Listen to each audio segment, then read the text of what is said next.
जय हिंद साथियों, आज जानेंगे कि समाजवादी पार्टी ने अब तक कितने प्रत्याशियों की घोषणा कर दी है और कौन से वो प्रत्याशी हैं कि समाजवादी पार्टी के कि भारतीय जनता पार्टी के सीधे तौर से सीधे मुकाबला उनसे कर रहे हैं साथियों। और कुछ प्रत्याशी तो ऐसे हैं कि भारतीय जनता पार्टी उनके सामने खड़े तक नहीं हो पाते हैं साथियों। ऐसे मजबूत प्रत्याशी समाजवादी पार्टी ने लगभग उतार दिए हैं पूरे उत्तर प्रदेश में। आज उन्हीं के नाम की चर्चा करेंगे साथियों। आज जानेंगे कि वो कौन से ऐसे 45 नाम हैं जिनको समाजवादी पार्टी ने उनका टिकट जारी कर दिया है और वो मैदान में जनता से वोट मांग रहे हैं साथियों। घर घर जो वोट मांग रहे हैं जाकर। आप इस वीडियो पर पहली बार आए हो तो चैनल को सब्सक्राइब करके बेल आइकन को दबा लो साथियों, और अपने प्रत्याशी के बारे में एक अच्छा सा कमेंट करना और उनके बारे में अपनी राय जरूर देना साथियों। आइए जानते हो कौन है। पहला नाम आता है संभल लोकसभा से साथियों। संभल लोकसभा से समाजवादी पार्टी ने जियाउर रहमान बर्क साहब को उम्मीदवार बनाया है साथियों। आप जियाउर रहमान बर्क के बारे में जानते होंगे, काफी सीधे साधे हैं, संघर्ष करने वाले हैं, राजनीतिक बैकग्राउंड बड़ी मजबूत है। इनके पिता को टिकट मिला था, लेकिन जैसा कि आप जानते हैं इनके दादा अब इस दुनिया में नहीं रहे साथियों। इनके दादा शफीकुर रहमान बर्क साहब हैं, जो पूर्व में अभी कुछ दिन पहले उनका देहांत हो चुका था, लेकिन समाजवादी पार्टी के अखिलेश यादव ने उनसे उनके परिवार से वादा किया था कि आपके परिवार को ही आगे बढ़ाएंगे साथियों। तभी उनके पोते जियाउर रहमान को, जो कि विधायक कुंदरुकी विधानसभा से, तो उनको टिकट दिया गया साथियों। फिर दूसरे नाम पर आता है समाजवादी पार्टी के अक्षय यादव का साथियों, फिरोजाबाद लोकसभा से साथियों।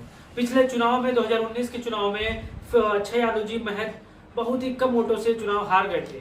क्यों हारे थे आप सभी जानते हैं साथियों। इस बार समाजवादी पार्टी यहाँ पर भी मजबूती के साथ झंडा गाड़े हुई है और फिरोजाबाद लोकसभा कितने लाख वोटों से जिताकर अक्षय यादव को आप एमपी बनाओगे, ये जरूर कमेंट बॉक्स में आप बताओ साथियों। फिर एटा वही लोकसभा क्षेत्र है जहां पर समाजवादी पार्टी ने एक प्रयोग किया साथियों। प्रयोग अगर सफल रहा तो एक और इजाफा होगा सीट में साथियों। नाम है देवेश साख के साथियों।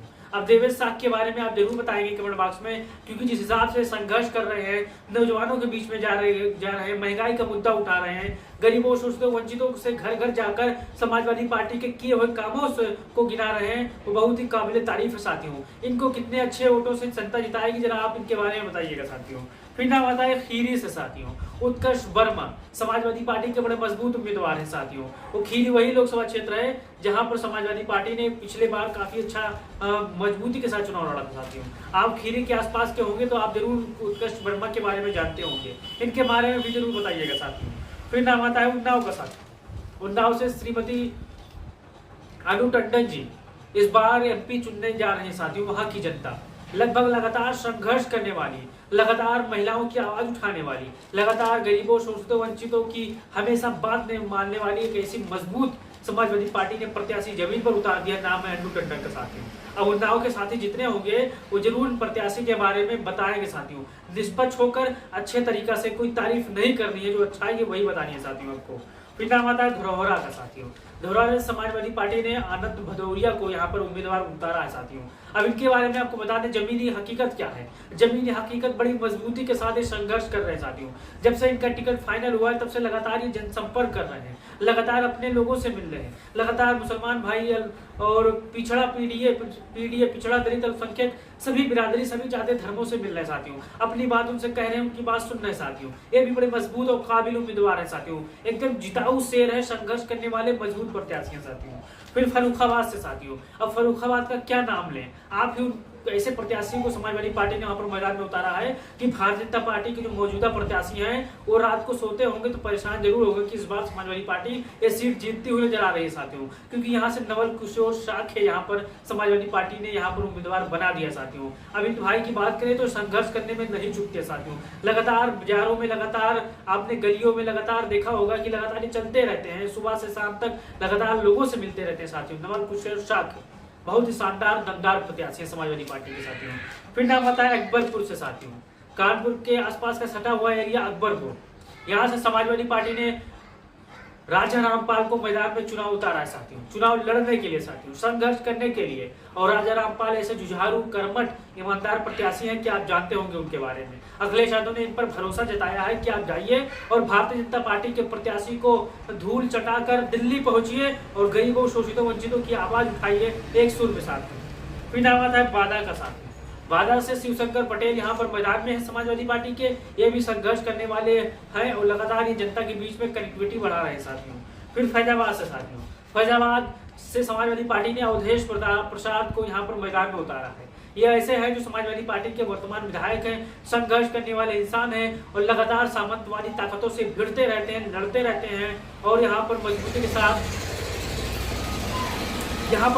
के साथ चुनाव जीत कर आएंगे। साथी फिर नाम आता है लालजी वर्मा का। साथी लालजी वर्मा वही है जो लगातार वो भी संघर्ष कर रहे हैं, लगातार जमीन पर अपने जितने मजबूत कार्यकर्ता हैं, जितने मजबूत वोटर हैं, उनसे मिल रहे हैं, संपर्क कर रहे हैं, समाजवादी पार्टी का वोट बढ़ा रहे हैं। साथियों ये भी बड़ी मार्जिन से चुनाव जीतने वाले साथियों, और जितने भी हमारे लालजी वर्मा के प्यार करने वाले होंगे, मोहब्बत करने वाले होंगे, चाहने वाले होंगे, उनके बारे में जरूर 2 लाइनें कमेंट बॉक्स में बताइएगा। साथियों फिर बस्ती का। साथियों बस्ती राम प्रसाद चौधरी बड़ी मजबूती के साथ झंडा गाड़े हुए हैं राम प्रसाद चौधरी। साथियों अब जो भी हमारे बस्ती के होंगे, पूर्वांचल के आसपास के होंगे, वो जरूर जानते होंगे साथियों, क्योंकि लगातार ये भी बड़े संघर्ष करने वाले इंसान है। साथियों लगातार इनकी भी जीत सुनिश्चित है, बस मेहनत लगातार ये कर रहे हैं। और जितने कितने लाख वोटों से आप इनको भी जिताकर भेजोगे, एक कमेंट बॉक्स में बस्ती के साथी जरूर बताएंगे। साथियों फिर नाम आता है गोरखपुर से। साथियों गोरखपुर से काजल निसवार। अगर निषाद बिरादरी एक तरफा समाजवादी पार्टी को वोट दे दे, मुस्लिम एक तरफा समाजवादी पार्टी को वोट दे दे और पीडीए पिछड़ा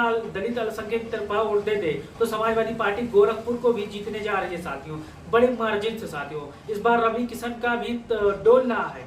क्या डोल रहा है? कुर्सी डोल रही है। साथियों लगातार आपने देखा होगा कि वो काम कोई नहीं किया, फिर मुख्यमंत्री के सहारे रहते हैं, लेकिन काजल निषाद जो बहन है वो लगातार संघर्ष कर रही है, चाहे वो मेयर के चुनाव में हो, चाहे अब के चुनाव में। साथियों अब कितने वोटों से जीतेंगे ये तो बात की बात है, लेकिन चुनाव जरूर जीतेंगे। साथियों हम सबकी शुभकामनाएं, दुआएं उनके साथ है। साथियों फिर नाम आता है बदायूं का। साथियों बदायूं समाजवादी पार्टी के मजबूत नेता, समाजवादी पार्टी के चाणक शिवपाल सिंह यादव जी की जमीन है। साथियों शिवपाल सिंह यादव ने पहले ही कह दिया है कि यहाँ लड़ाई एक तरफा है और भारतीय जनता पार्टी का दाल यहाँ पर नहीं करने वाला है। साथियों क्योंकि बदायूं की जनता लगातार अपने पूर्व नेता को, यानी बदायूं से रिश्ता शिवपाल सिंह यादव का पुराना है। साथियों यहाँ पर बदायूं से समाजवादी पार्टी की झोली भरकर भेजने वाली है दिल्ली। साथियों क्योंकि यहाँ की गरीब जनता शिवपाल सिंह यादव को काफी पसंद कर रही है। साथियों फिर जाते हैं गाजीपुर का। साथियों अब गाजीपुर भारतीय जनता पार्टी अभी प्रत्याशी खड़ा करने की हिम्मत भी नहीं जुटा पाई है। साथियों मैं आपको बताता चलूं, गाजीपुर किसको लड़ाएं, किन को लड़ाएं, कुछ प्रत्याशी ही नहीं मिल रहा है। साथियों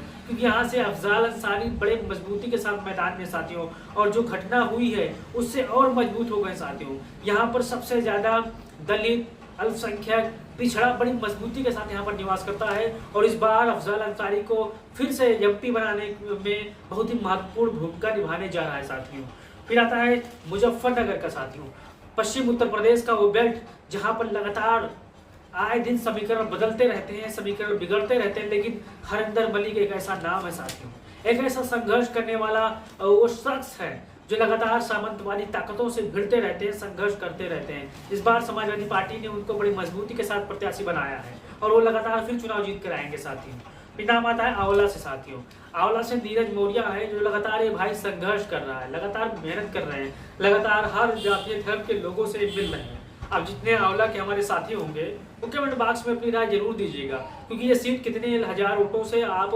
आंवला से नीरज मौर्य को जिताकर भेजोगे, अपनी राय जरूर दीजिएगा। साथियों फिर नाम आता है शाहजहांपुर से। साथियों राजेश कश्यप को यहाँ पर समाजवादी पार्टी ने बड़े दमदारी के तरीके से उम्मीदवार बनाया। साथियों और आपको एक चीज और देखना है। साथियों साइकिल निशान देखना है, प्रत्याशी कोई भी हो। साथियों फिर आता है हरदोई का। साथियों हरदोई से उषा वर्मा को समाजवादी पार्टी ने उम्मीदवार बनाया है। ये भी बड़ी मजबूत प्रत्याशी है, संघर्ष करने वाली महिला है, लगातार जनता के बीच में जुड़े रहते हैं। साथियों फिर नाम आता है आर.के. चौधरी का। साथियों आर.के. चौधरी लखनऊ के से सटे मोहनलालगंज से चुनाव लड़ रहे हैं। साथियों और आप ही ईमानदारी के साथ बताइए कि आर.के. चौधरी कितने हजार, कितने लाख वोटों से इस बार जनता उनको चुनकर दिल्ली भेजेगी। साथियों क्योंकि जो मौजूदा भारतीय जनता पार्टी के सांसद है वो लगातार अपने बड़े नेताओं के सहारे बैठे रहते हैं कि मोदी जी आएंगे हमको जिता देंगे, लेकिन आपको बताता चलूं 2024 नहीं, 2014 नहीं, 2024 से। साथियों यहाँ पर हर लोग परेशान है, महंगाई से, बेरोजगारी से सभी परेशान है। साथियों तो आर.के. चौधरी को कितने हजार वोटों से आप जिताकर दिल्ली भेजने वाले हो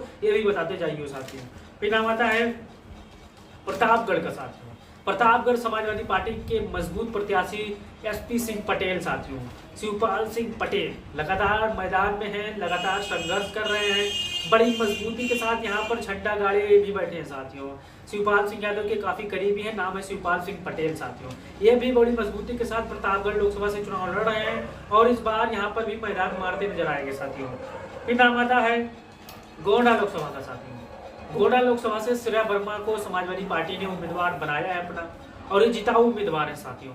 ये बहती हवा बहती बात नहीं कह रहा हूँ, ये जिताऊ उम्मीदवार है। लगातार भारतीय जनता पार्टी के जो प्रत्याशी हैं, लगातार उनके चेहरे देखेंगे आप, उनके हार साफ उनके चेहरे पर नजर आ रहे हैं, क्योंकि जो श्रेया वर्मा है लगातार संघर्ष कर रही है, लगातार मेहनत कर रही है, लगातार गोंडा की गली गली कस्बों इलाकों विधानसभा क्षेत्रों में कोई ऐसा गली नहीं होगा कि वो बहन टहलती ना हो रोज साथियों।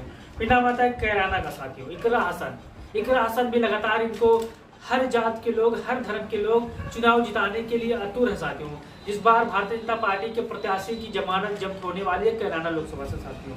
फिर नाम आता है चंदौली से साथियों, वीरेंद्र सिंह यहाँ पर बड़े मजबूत प्रत्याशी हैं, चुनाव लड़ रहे हैं और काफी मार्जिन से ये भी चुनाव जीतने वाले हैं साथियों।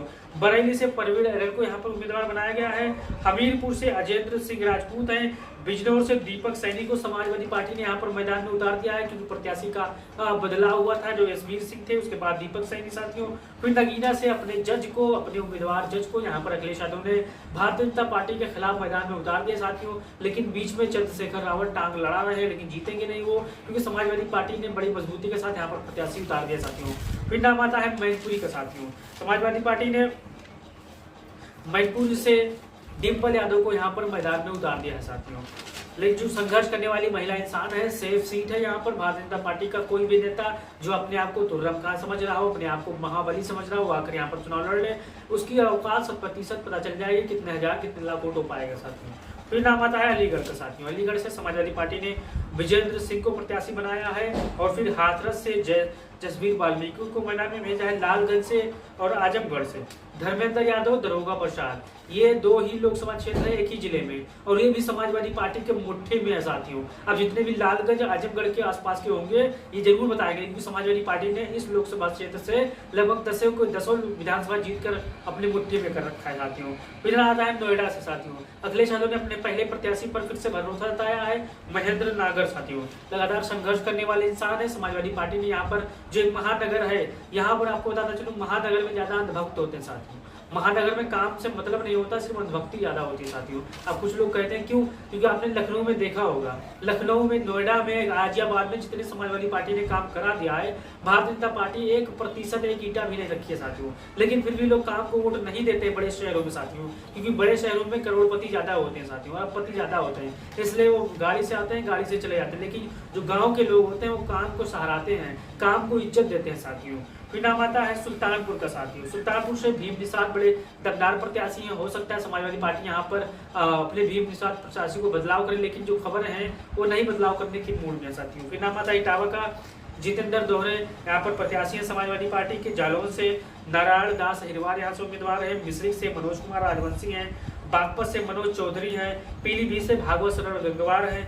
घोसी से राजीव राय है। मिर्जापुर से राजेंद्र बिंद है। मुरादाबाद से रुचि बिंदा है।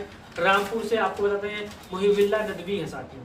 ये ऐसे प्रत्याशी हैं, ये ऐसे जिताऊ 45 प्रत्याशी हैं जो भारतीय जनता पार्टी से दो हाथ करने के लिए बेताब साथियों। अखिलेश यादव ने लखनऊ की सरजमी से इनको जोश भर के भेजा है कि जाइए आप, शोषितों, वंचितों, अल्पसंख्यकों की आवाज उठाइए, संघर्ष करिए, मेहनत करिए और सदन में पहुंचिए साथियों। कोई ऐसा कोर नहीं है, कोई ऐसा कसर मत छोड़िए जिससे पता चले कि हमने यह मेहनत नहीं की इसलिए हम चुनाव हार गए साथियों। सारे फार्मूलों को बताकर, सारे इंतजामों को देखकर अखिलेश यादव ने लखनऊ से इनको भेजा है अपने अपने क्षेत्र में कि जाइए, जनता का उद्धार करिए, जनता से जुड़े रहिए। और मैं भी प्रचार करने बहुत जल्द आऊंगा साथियों। जितने भी हमारे समाजवादी साथी निष्पक्ष अपनी बात रखना चाहते हैं कमेंट बॉक्स में जरूर दीजिएगा, क्योंकि मैं सभी का कमेंट पढ़ता हूं। और वीडियो को शेयर करिएगा साथियों। चैनल को सब्सक्राइब करके अपने समाजवादी भाइयों बहनों तक जरूर बताइएगा साथियों। जय हिंद, जय भारत, जय समाजवाद।